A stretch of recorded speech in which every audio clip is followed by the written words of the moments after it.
Ser Podcast.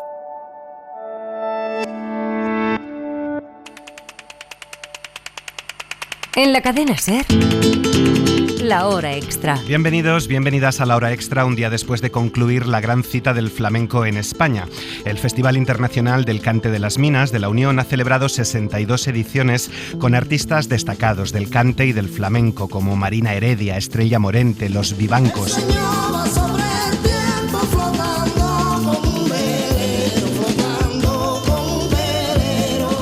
o Carmen Linares, que ha enmudecido al público esta semana con su versión de este tema que estamos escuchando, La leyenda del tiempo de Camarón.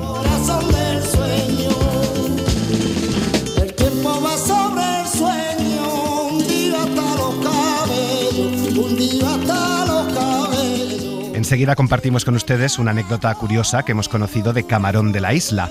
Camarón, el cabrón de la isla, le llama el protagonista de la novela que ha escrito nuestro primer invitado.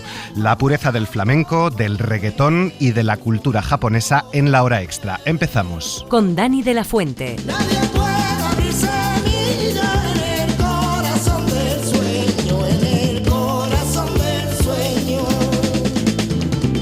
David López Canales, bienvenido a La Hora Extra. Muchísimas gracias por invitarme. David es periodista y escritor, acaba de publicar El tigre y la guitarra con Pepitas Editorial, es autor también de los libros El traficante y Un tablao en otro mundo. Has venido a hablar de tu libro, pero permíteme que empecemos hablando un poquito de ti para quien no te conozca. La única información que aparece en el libro, antes de leer la historia, es un pequeño párrafo en el que sabemos que naciste en Madrid en 1980 y leo: David escribe porque cree que las buenas historias, como los secretos, están para contarlas o para inventarlas. ¿Por qué no das más información de ti? Me parecía ya muchísimo dar eso, porque hablé con el editor y era que ponemos la típica biografía de dónde ha trabajado uno u otro, y al principio le dije, oye, ¿por qué no ponemos que estoy de mala leche porque estoy dejando de fumar? Y no me acuerdo que le envié, y me dijo, perfecto, me parece perfecto, y luego dijimos que no, que era demasiado, dijimos, vamos a poner esa frase de las historias están como los secretos para contarlas, porque es un poco de lo que va el libro, ¿no? De contar una gran historia. Sí, enseguida entramos en esa historia. Tampoco hay ni siquiera una fotografía tuya. Sí hay una fotografía en la portada del protagonista del libro, Yoichiro Yamada, ¿lo digo así bien? Sí, perfecto. Vale. Una foto corroída por la humedad y leo: el quiénes somos y qué hacemos es un yo que se juzga desde el exterior. Somos quienes somos y hacemos lo que hacemos para un todos, una sociedad ante la que se responde. Se es la imagen que se proyecta en los otros, la imagen que los otros perciben. Somos, aunque lo neguemos, quienes aparecemos en nuestras fotografías. ¿Tanto dice una fotografía, un instante de nosotros, de quienes somos?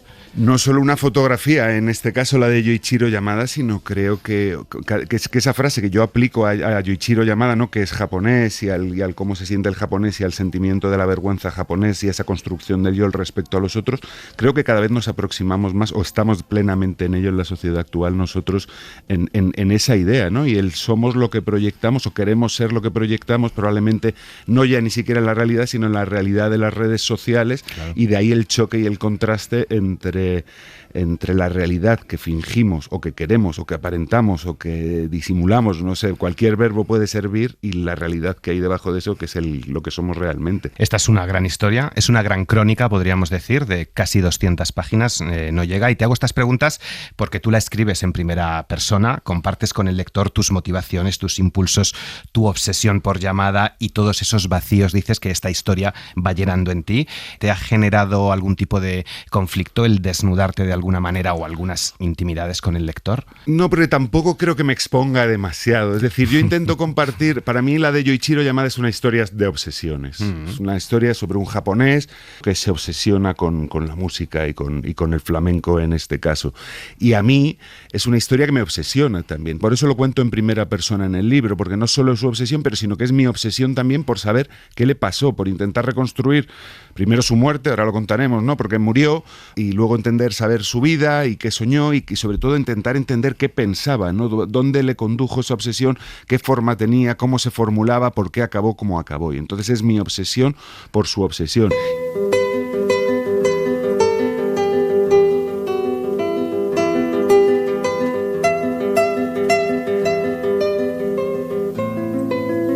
muerte es el final, pero no tiene por qué ser el final, de hecho es el principio en el libro, pero si empezamos por orden cronológico, Yamada nace en Japón en 1955, a los 20 y pocos años, y gracias a su hermana descubre la guitarra flamenca y el flamenco. Lo primero que aprende a tocar es este Romance de Narciso Yepes.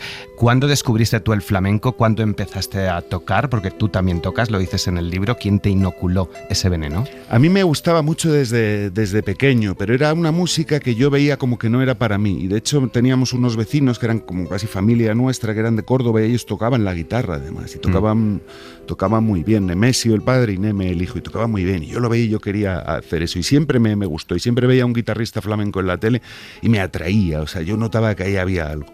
Y siempre lo tuve aparcado, ¿no? De esas cosas que aparcas en la cabeza, que piensas que no son para ti, o de esas cosas que no nos atrevemos a hacer y dejamos ahí olvidadas. Hasta que hace unos años ya dije, oye, ¿por qué? Si siempre he querido tocar la guitarra flamenca y siempre me ha atraído, ¿por qué no lo he hecho? Y entonces empecé a escuchar más flamenco, empecé a meterme en ello, empecé a tocar, que ahora lo tengo muy abandonado, y a descubrir ese mundo flamenco, no solo de la música, sino es que es un mundo muy especial. Al final es un universo muy particular, con sus propias reglas, con sus propios habitantes, y es muy rico también para no sea solo como aficionado a la música y eso, sino como alguien que es curioso por conocer vidas de gente diferente e historias diferentes, y eso está lleno el flamenco. A Yamada después le atraviesa un rayo cuando ve en televisión y escucha por primera vez tocar a Paco de Lucía, pero es Víctor Monge, serranito, quien se convierte en su obsesión.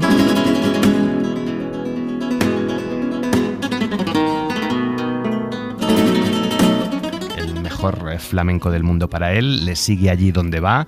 Hay un homenaje en este libro a los maestros, a los senseis. Si los padres eran quienes nos traían al mundo, el maestro quien nos convertía en hombres. ¿Qué tenía Serranito de especial al tocar ese flamenco que dices que suena a clásica? Bueno, esa máxima es una máxima del Japón antiguo, ¿no? La de los maestros, ¿no? Que por los maestros en Japón y todavía hoy se siente veneración, es una admiración que va más allá del respeto que se debe profesar a un maestro.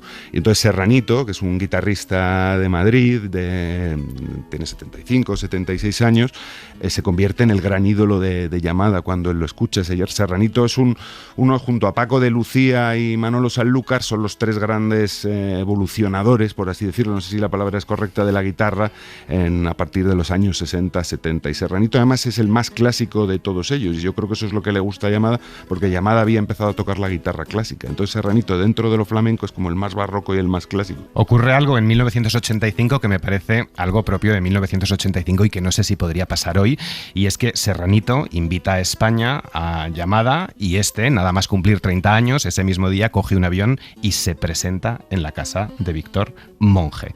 Y aquí pasará en Madrid el resto de sus días hasta morir en 2006 en un banco de la Plaza de Oriente. En Un tablao en otro mundo, tu anterior libro, también recordabas a todos los flamencos que en los años 50 y 60 viajaron a Japón, y a esos japoneses que en plena dictadura llegaban aquí a España a aprender flamenco. ¿Se cruzó contigo esta historia? ¿Ibas buscando algo en particular? Cuando conocí la historia de Yamada estaba buscando las historias de japoneses que hubieran venido aquí, pero a lo mejor en los años 60, 70, ¿sabes? Para el libro ese que estaba escribiendo, y de repente fui a la Escuela Amor de Dios, que está en el Mercado Antón Martín en Madrid, que es una escuela muy famosa, es un sitio maravilloso, y Joaquín San Juan, su director, me dijo, hombre, pues si estás buscando estas historias de japoneses y de flamencos españoles que se fueron, tienes que conocer la historia de mi amigo Yoichiro Yamada.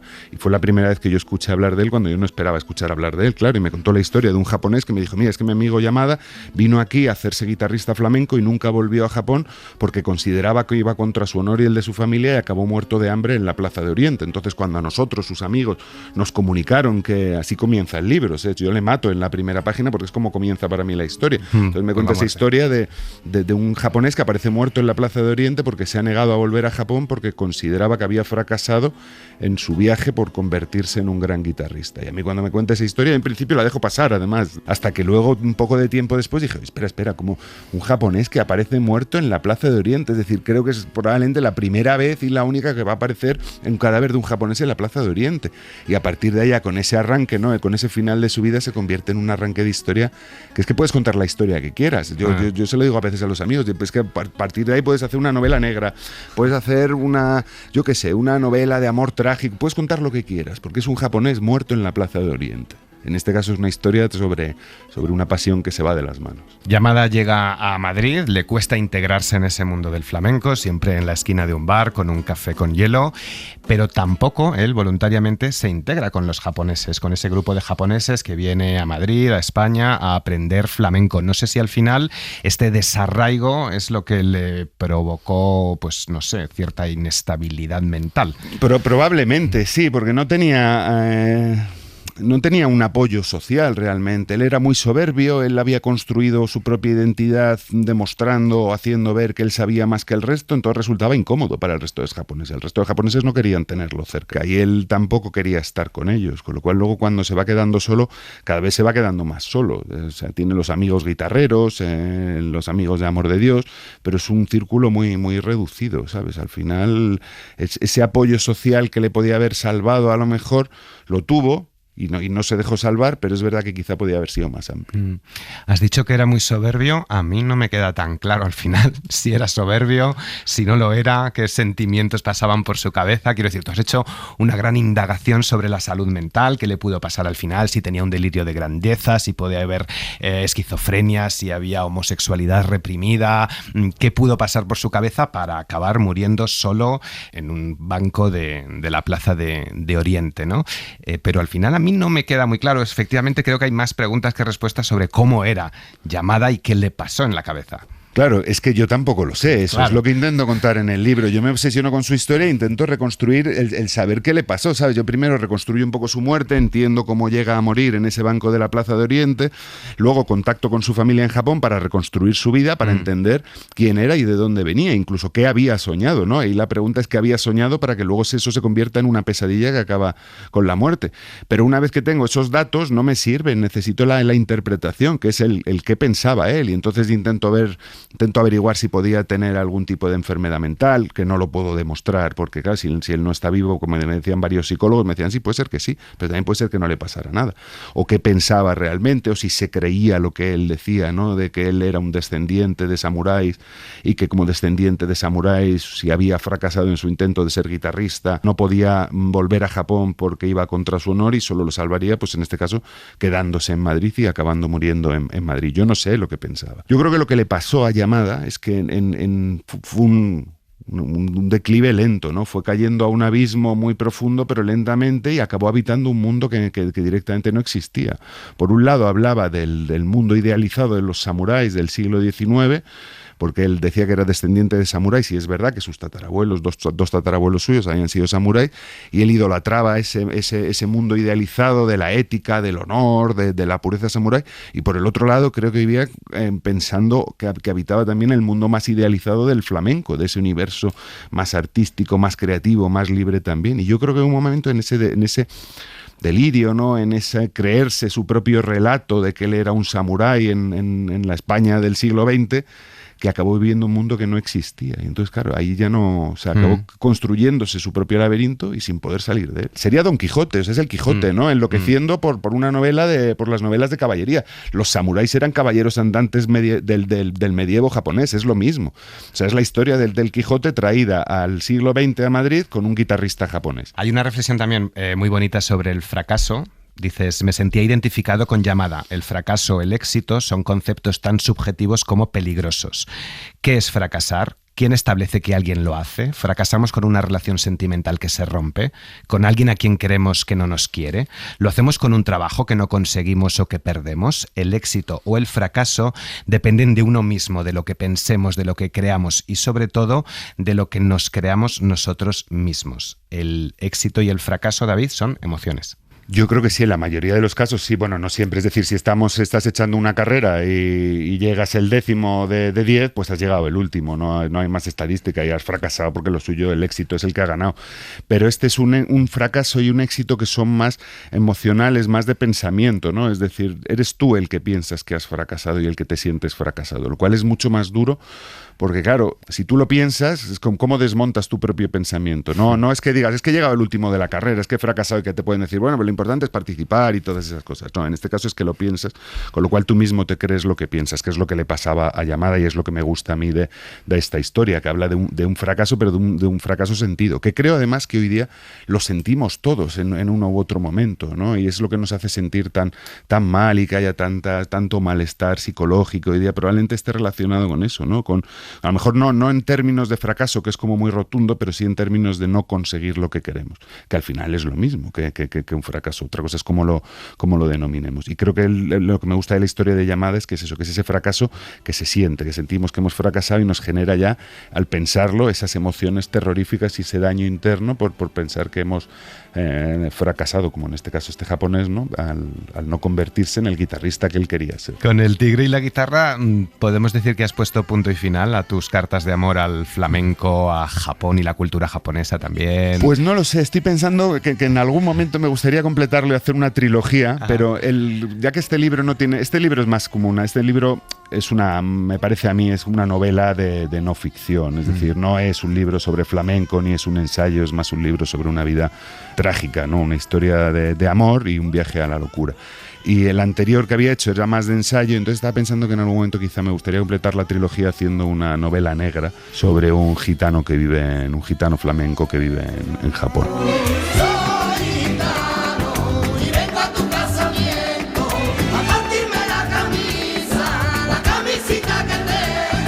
Este verano se han cumplido 31 años de la muerte de Camarón de la Isla, a quien volvemos a escuchar porque nos queremos acercar a una de nuestras grandes leyendas, y lo hacemos recordando algunos momentos muy poco conocidos y curiosos de su infancia y de su juventud. Nos vamos hasta el Corral de la Morería, en Madrid, con Carlos Cano. Se puede llegar a Camarón escuchando su música, pero también leyendo la preciosa biografía ilustrada Camarón, la alegría y la pena, de Irene Malo y Salvador F. Romero. Camarón se crió muy libre.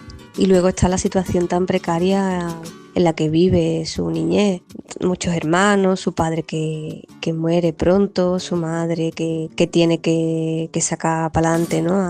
a esa familia. Aunque para anécdota de su infancia, esta que nos cuenta Blanca del Rey, del Corral de la Morería, sobre la que seguramente fue su primera actuación en Madrid. Mi marido tenía una mesa muy famosa de cante por Rina de Badajoz, El Sevillano, El Niño Aznarcoya, Naranjito de Triana, de primerísima línea, ¿no? Y entonces Camarón iba a escuchar y se ponía en la barra si era un niño tomando una Coca-Cola. Y la noche que muere Carmen Amaya, Porrina de Badajoz cantó por soleá, que siempre cantaba un fandango, pero cantó una soleá que al final la compuso a última hora, donde mentaba a Carmen Amaya. Allí todos estábamos con la lágrima, ¿sabes?, en los ojos. Y de buenas a primeras, cuando termina Porrina de Badajoz, sube este niño la escalera, se sube al escenario, canta un fandango, se baja corriendo y se va. Nos quedamos los propios artistas diciendo, ¿este niño quién es? ¡Hola, Camarón! Este niño era Camarón de la Isla. Irene Malo nos recuerda otro momento famoso en el que sintió el rechazo de su ídolo. Pues a Camarón le gustaba mucho el caracol. Y bueno, está esa anécdota, ¿no? que cuentan que coinciden y le dicen a Caracol que tiene que escuchar a un chaval que por ahí canta muy bien flamenco, que lo tiene que escuchar y tal. Y al verlo el Caracol, parece que fue lo que dijo, ¿no? Un rubio no puede cantar bien flamenco. Y le dio un poco así la espalda y el otro se quedó con el corazón roto. Pero a Camarón no solamente le interesaba el flamenco. A mí me hubiese encantado verlo dando paseitos en su mini rojo, dando paseitos peligrosamente, porque decían que era bastante peligroso al volante.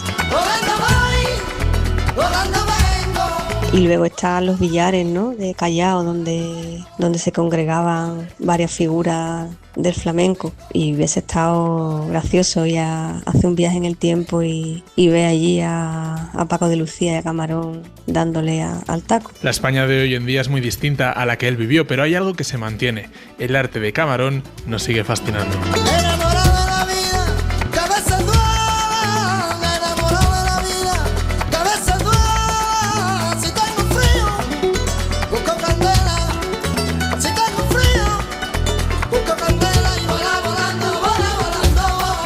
Del flamenco al reggaetón, pero antes le comentaba a David López Canales que su novela invita a una adaptación audiovisual.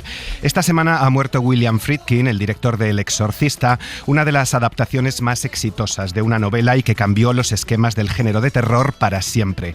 Atravesamos un boom de adaptaciones cinematográficas, Un cuento perfecto, la novela de Elizabeth Benavent, que acaba de estrenar Netflix, por ejemplo, Los pacientes del Dr. García, de Almudena Grandes, o las novelas de Javier Castillo son otros ejemplos recientes. Nos hemos acercado a Rodando páginas del libro a las pantallas, una cita anual que se ha convertido en un referente del sector audiovisual y el editorial y que tiene como finalidad adaptar obras literarias a las pantallas. Sonia Ballesteros. La literatura ha sido siempre una fuente de inspiración para el audiovisual. Es imposible contabilizar cuántas películas y series están basadas en un libro, porque se ruedan páginas casi desde el inicio del cinematógrafo. Que se sepa desde 1902 con El viaje a la luna de Georges Méliès, basada en la obra de Julio Verne. Es un clásico. También las obras contemporáneas pasan del papel al celuloide. El camino a recorrer para que esto suceda acostumbra a ser largo. El primer paso es el encuentro entre los editores, los escritores y los productores del audiovisual. Para facilitarlo, Madrid celebra anualmente Rodando Páginas, un evento que los reúne, que ha llegado a su 6ª edición y que, según nos cuenta su coordinadora, Sandra Ruesga, empieza a tener resultados. Por fin ya podemos anunciar, ¿no?, que Tea Rooms, que es una de las obras que se presentó en la primera edición de Rodando Páginas, va a ser llevada a la pantalla por Televisión Española, por Boomerang para Televisión Española, ¿no?, con el nombre de La Exquisita, en una serie de sobremesa. Pero, ¿qué debe tener un libro para que un productor se fije en él? Responde Sonia Martínez, responsable de alguna de las series más aplaudidas, como La Casa de Papel o Fariña. Siempre digo que el papel lo aguanta todo, pero que llevarlo a lo audiovisual no es tan fácil, ¿no? Entonces tiene que ser un libro que realmente yo vea en imágenes, ¿no? Y eso casi siempre tiene que ver con la creación de los personajes. Bueno, ayuda muchísimo que tenga muchos miles de ejemplares vendidos. Para Marian Pérez, guionista y productora ejecutiva de la serie Valeria, el dinero es fundamental. Presupuesto, porque con presupuesto se puede adaptar cualquier cosa. Y luego también que te permita jugar a nivel audiovisual, ¿no? Hay novelas que te piden ser muy fieles a la novela, y hay novelas igual que su trama es más abierta y está basada en personajes. Por ejemplo, a nosotros Valeria nos pasa, nos permite modificar algunas tramas o nos permite añadir nuevas cosas a lo que ya hay, intentando ser fieles a los personajes que escribió Elizabeth. Al otro lado están los autores del libro. Cristina Campos, escritora, ha visto en la pantalla su obra Pan de limón con semillas de amapola. En su opinión, no tiene sentido trasladar un libro del papel al celuloide sin cambios. A mí lo que me interesa al final es que la gente vea la serie. Entonces, si eso implica traicionar a mi novela, traicionémosla. Si es una peli, para que lo entendáis, de 400 páginas tiene que pasar a 90 páginas. Ahí o te cargas personajes o no os voy a lograr emocionar. Si te lo quiero explicar todo, es una cagada. Pero no todos los escritores opinan igual, ni todos han quedado satisfechos con la serie o la película basada en su novela. Arturo Pérez Reverte, el autor contemporáneo español más llevado a la pantalla, abominaba en un informe semanal de los años 90 de La Tabla de Flandes. La Tabla de Flandes fue infame. Es la peor película de una novela mía. Ni el director, que era Jim McBride, entendió nada, ni los guionistas. De hecho, me avergüenza bastante cuando la veo aparecer en las pantallas. Entre los descontentos, también la autora de Mary Poppins. Cuentan que no paró de llorar al ver el resultado de su obra en el cine. Decepcionado también Truman Capote, que odiaba la película basada en su obra Desayuno con diamantes, porque Hepburn fue la protagonista en lugar de su elegida, Marilyn Monroe. Esta sofisticada comedia ganó 2 Oscars a Mejor Música y Mejor Canción.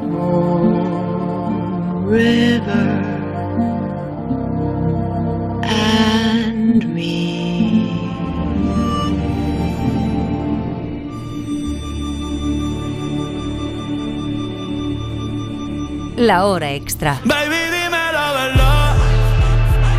Si te olvidaste de mí, yo sé que fue una noche nada más, que no se vuelve a repetir. Del flamenco al reggaetón, como les decía, estamos escuchando Where She Goes, lo último de Bad Bunny, y que ha sido número 1 mundial en Spotify, la mayor plataforma de música en streaming. El cantante puertorriqueño es uno de los favoritos de nuestro siguiente invitado, Pablito Wilson, pero creo también que es hora de que tengamos una estrella top femenina que diga muchas cosas que él está diciendo, pero que las tendría que decir una mujer. Puede ser Karol G, pero también le tengo mucha fe a María Becerra, incluso artistas trans como Villano, Antillano y Arca, creo que cada vez tienen que ser más grandes, están haciendo cosas increíbles y cosas que muchas veces están 10 veces más adelantadas que las que están haciendo muchos hombres cisgénero. El periodista argentino ha publicado Reggaetón, una revolución latina, con la editorial Liburuac, un ensayo lleno de anécdotas, de listas de canciones, de referencias musicales que se extienden a diferentes ámbitos de la cultura pop. Es el género más criticado, el más controvertido, pero también el más popular, sobre todo entre los menores de 25 años que escuchan mayoritariamente música urbana. Pero lo hemos bailado casi todos alguna vez, gente de diferentes edades y de diferentes clases sociales. ¿Qué tiene el reggaetón? Yo creo que tiene que ver muchas cosas. Primero, que las principales músicas mainstream que hemos escuchado siempre han estado relacionadas, la mayoría, con el sexo o con el amor. Entonces, digamos que fue un momento en el que se empezó a explotar el sexo de otra manera.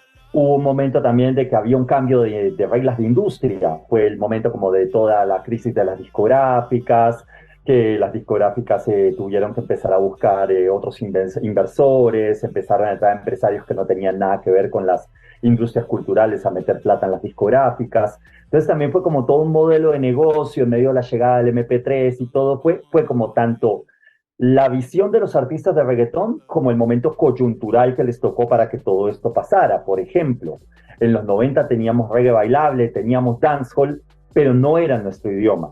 Y cuando empieza a llegar también toda esta música a Estados Unidos, que pasa todo esto a la inversa, que ya no es que de vez en cuando una canción latina pega en el mercado anglo, sino que cada vez se vuelve más frecuente, también es que se encuentra como una nueva forma de explotar desde el marketing, diría yo, como todo esto de la sensualidad latina, ¿viste? O toda esta mirada, digamos, que hay desde el mercado anglo hacia lo latino, tanto en lo cultural como hacia las personas latinas, ¿viste? Hacia la sensualidad del hombre y de la mujer latina. No me importa lo que de mí se diga, vive usted su vida, que yo vivo la mía. Que solo es una, disfruta el momento, que el tiempo se acaba y para atrás no verá. Bebiendo, fumando y jodiendo. El reggaetón es una revolución latina, como dice su título, pero no es la única. Cada vez hay más latinos también en el cine, en las series y en la política. Antes de seguir, vamos a aclarar qué es el reggaetón, según este experto en perreo. Yo creo que ahí es importante hablar de algo que yo hablo en un momento del libro, y es la diferencia del reggaetón como sonido, como estructura y como industria, como lo que desde el marketing se conoce como reggaetón. En algún momento nos dieron la idea de que Pitbull era reggaetón, y estructuralmente, o sea, si Pitbull tiene alguna canción de reggaetón, yo creo que será principalmente algún featuring, pero canciones propias de él siempre se fueron más como por la electrónica. Él comenzó explotando un género que en Miami en ese momento se llamaba el cronqueado, pero tampoco nunca se quedó ahí, sino que ese fue como el punto de partida. En España pasa la inversa. En España les pasó con el trap. Los medios de comunicación que no entendían mucho, todos lo llamaban trap, y que encima en España el trap sí viene como de esos orígenes del trap de Atlanta. No es como en Puerto Rico, digamos, no es como en América Latina, que el trap nos llegó de la herencia puertorriqueña y de las canciones que los puertorriqueños estaban pegando de trap en el 2016. Que ojo, que incluso mucha gente discute que como no hablan de la venta de drogas y de todos estos temas que se supone que tiene que hablar una canción de trap, sino de amor y de sexo, no eran canciones de trap. Tiene que ver un poco con eso, con cómo se combina el hecho de lo que estructuralmente podemos llamar un género, que es un debate de nunca acabar, a lo que la gente entiende. Hoy me levanto en la casa de otro, ni sé dónde estoy, porque anoche me bebí la noche, sabes cómo soy. No es que quiera volver porque todos ya saben que tú fuiste el tonto que me dejaste. Lola Índigo es otra de las promesas para Pablito Wilson, siendo consciente de que no hace estrictamente reggaetón, sino que juega con él desde el pop. Y es que una de las claves de su éxito es el haber sabido dialogar con otros estilos, como el flamenco, otro género del que hablábamos y que también tiene a demasiados puristas. Creo que uno de los éxitos del reggaetón para estar vigente tantos años es haberse sabido reinventar y haber dialogado con estos géneros musicales. Por ejemplo, el reggaetón tenés el bachatón, que es el reggaetón con una fuerte impronta de bachata, como lo que hacía Don Omar en sus tiempos de éxito. Tenés un montón de canciones de salsa, de merengue urbanos, que podemos discutir si son reggaetón o no. Reggaetón, una revolución latina, es un ensayo, me atrevería a decir, para muchos, para la mayoría de los que nos están escuchando. Sí, totalmente. Lo que pasa es que, a ver, yo creo que en todo género musical existe la mediocridad, pero también es que nos quedamos con una visión de que lo virtuoso son los artistas humanos tocando en un... Pero hay un montón de música en los años 80 que está hecha con teclados, que los teclados son una maravilla, permiten polifonías, nos permitieron canciones maravillosas como The Final Countdown, pero en la industria lo que significaron la llegada de los teclados fue menos músicos en los estudios y abaratar los costos. Entonces a esa llegada, digamos, de todo eso no se la critica.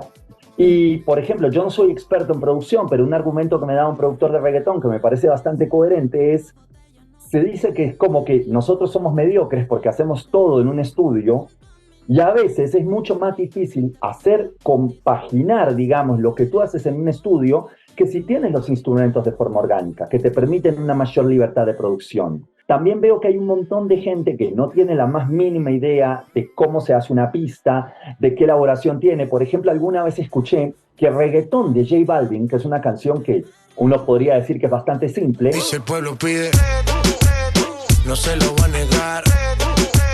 Si la mujer pide. Tiene 65 tracks, o sea, 65 pistas donde se grabaron herramientas diferentes. Entonces, eso la gente no lo conoce y es muy fácil hablar desde la ignorancia, desde lo que la gente ni siquiera se preocupa por entender. De J Balvin a Rosalía, otra artista que te puede gustar más o menos, pero cuya excelencia creativa es algo incuestionable. A mí, por ejemplo, no me mata Motomami. Yo entiendo que Motomami no está hecho para mi generación. Que haya gente de mi generación que le guste, perfecto. Pero a mí me gustó mucho más El Mal Querer. Pero no sería capaz de decir que es un disco mediocre para nada. Todo el tiempo te vas dando cuenta lo increíble artista que es Rosalía. Y creo que eso también es otra cosa que nos falta en medio del ego del momento. Entender que algunos proyectos no están hechos para uno. Yo, por ejemplo, vengo más del dancehall, del soca, y hay cosas en el reggaetón que no las entiendo. Pero cuando empiezo a ver los análisis, cuando empiezo a ver como cosas desde lo que comprendo, digo, bueno, esto a mí no me gusta, me aburre, pero acá hay esto que está súper interesante. Y incluso en el periodismo falta eso. Hay mucho periodista que opina desde su propio ego y desde como querer afirmar a la brava que tiene la razón, y dicen unas pelotudeces que ellos no se dan cuenta, pero los ponen en evidencia. ¿Será una cuestión también de clasismo, Pablito? El mundo es clasista, es patriarcal, es racista en el sentido de que por ahí vos decís: yo no tengo nada contra las personas de otras razas, pero sin darte cuenta en tus comportamientos terminás excluyéndolos porque nos falta entender y aprender un montón de cosas. Entonces, claro que hay un componente de racismo y hay un componente, esto lo discutí ahora en Twitter con la mamá de una amiga, hay un componente de ser muy injustos a la hora de juzgar a las personas que vienen de espacios de marginalidad. Y a esas personas se les critica de una manera y con una dureza que no se les critica a los políticos, a las personas de clase media, al artista pop de moda, viste, que es como más socialmente aceptado. Aprovechando el ejemplo de Rosalía, que sacaba Pablito Wilson, queremos acercarnos a Euskadi. Cada vez se venden menos discos, como reflejan todos los informes, cada vez menos, hasta ser superados por los vinilos. Hace un par de años y todavía hoy se venden más vinilos que CDs. En Vizcaya se han fabricado los últimos álbumes de Rosalía o de Nati Peluso. Es una burbuja, la de los vinilos. Suben sus ventas, pero también los precios. Lo analizamos con Aitor García de Radio Bilbao. Javier Artolazaga y Jon Barrasa llevan más de 3 décadas al frente de la histórica tienda de música Power Records de Bilbao. Han vivido la época del esplendor, la posterior decadencia y ahora también la recuperación. La venta de vinilos ha subido exponencialmente. También es cierto que partíamos de unas cifras muy bajas. Respecto a hace 10 años igual es un 80% más. Sí. Si vendes ahora 10, igual podían ser... Hace 10 años igual podían ser 2. Según los datos de Promusicae, el 52% de la facturación de la venta de música en formato físico proviene del vinilo, superando ya los ingresos por los CD. Sin embargo, la agrupación de las discográficas concluye que los cuellos de botella y la escasa capacidad de producción que está sufriendo el sector está entorpeciendo su crecimiento. Y luego hay unas subidas de precio últimamente terribles. En los últimos meses han subido, Javi, del orden del 20%, igual en muchos casos, sí, ¿no? Incluso más en algún caso concreto, sí. Y tiene que ver con la fabricación.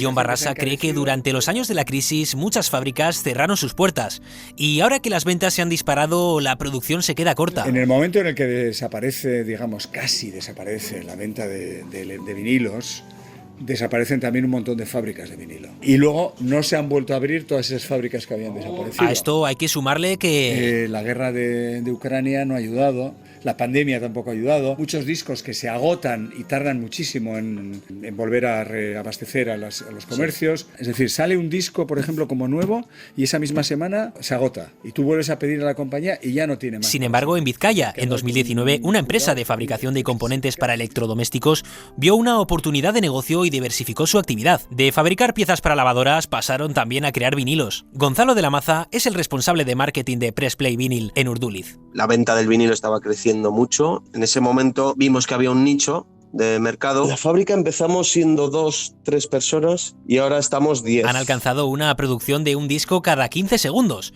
Además, el segundo disco más vendido en España el año pasado se fabricó allí, Motomami de Rosalía. El último disco de Rosalía, el de Motomami, el madrileño de Zetangana, el disco de Nati Peluso, el último también. Tenemos bastantes discos de artistas famosos también. Son varias las razones que han provocado un aumento de las ventas. ¿Por qué creéis que la gente vuelve a comprar vinilos ahora? Hay gente que no ha dejado de ningún momento de comprar vinilos, gente que por moda. Pues está el coleccionismo, la moda también, evidentemente, en ese punto de nostalgia. Hay gente que porque le gusta más el sonido. Es que los perfiles son muy variados, o sea, no sé. Tampoco saben hasta dónde llegará esta moda. Tengo ni idea. No lo sabemos, es difícil de saber porque... De esa manera que no sabía yo que iba a desaparecer el vinilo en su momento. El año pasado, por ejemplo, ya superó el vinilo a las ventas de CD en España. Tanto los propietarios de la tienda de Bilbao como el responsable de la fábrica de Urduliz opinan que por ahora el vinilo seguirá conviviendo con el resto de formatos musicales. Nos vamos. Hoy en mi ventana brilla el sol y el corazón se pone triste contemplando la ciudad. ¿Por qué te vas? Y lo hacemos con quien nunca se fue, ni José Luis Perales, autor de esta canción, ni su intérprete, Janet. Bueno, no es que he vuelto, he seguido siempre, o sea, nunca he dejado la música. Lo que pasa es que hemos hecho una gira, se llama la gira de los 50 años de Soy Rebelde, porque hace 50 años que grabé Soy Rebelde. Aquí sí. Lo que pasa es que después vino la pandemia, tuvimos que anular la gira, pero bueno, ahora vamos a retomarlo y todo esto. Pero la verdad que nunca me fui, siempre he estado cantando desde los 16 añitos. La artista hispano-británica va a ofrecer un concierto el próximo fin de semana en el Festival Internacional Escenas de Verano del Escorial. Espero que sea una cosa muy bonita. Yo voy a llevar unos artistas invitados conmigo, porque así me gusta hacerlo un poquito, sorprender un poquito, ¿no? a la gente. Y bueno, voy a cantar mis canciones más conocidas, los de más éxito, Soy Rebelde, El muchacho de los ojos tristes, Frente a frente, Por qué te vas. Todas las promesas de mi amor se irán contigo. Me olvidarás, me olvidarás. Junto a la estación no lloraré igual que un niño. ¿Por qué te vas? Muchas gracias por acompañarnos, que tengan buena semana. ¿Por qué te vas? ¿Por qué te vas? ¿Por qué te vas? Suscríbete a La Hora Extra. Todos los episodios y contenidos adicionales en la app de Cadena SER y en nuestros canales de Apple Podcast, Spotify, iVoox, Google Podcast y YouTube. Escúchanos en directo en la SER los domingos a las 7:30 de la mañana. Cadena SER. La radio.